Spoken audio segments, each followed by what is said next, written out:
Welcome to Luca is a Billionaire, where the only thing I invest in is your answers. You begin by selecting the camera object. This is essential because Blender ties focal length to the active camera. Once selected, open the Camera Properties tab on the right. You'll see the lens section. Change the lens unit to millimeters if it isn't already. This gives precise control. Blender's default is often fine. Now, click into the focal length field and type a value or drag to adjust. You're making a direct numeric change, so the render and viewport camera match immediately. Now you refine the focal length for composition. You can type exact numbers like 35, 50, or 85 millimeters for a predictable perspective, or click and drag the focal length slider for a smooth live preview.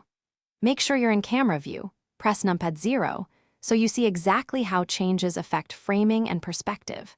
You adjust because focal length changes perspective compression and field of view, so set it to match your creative intent. Lens reference or project specifications.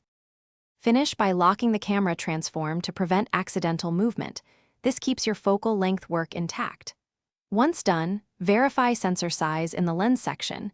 Different sensor values change effective field of view, so match it to your intended lens if you need accurate equivalence.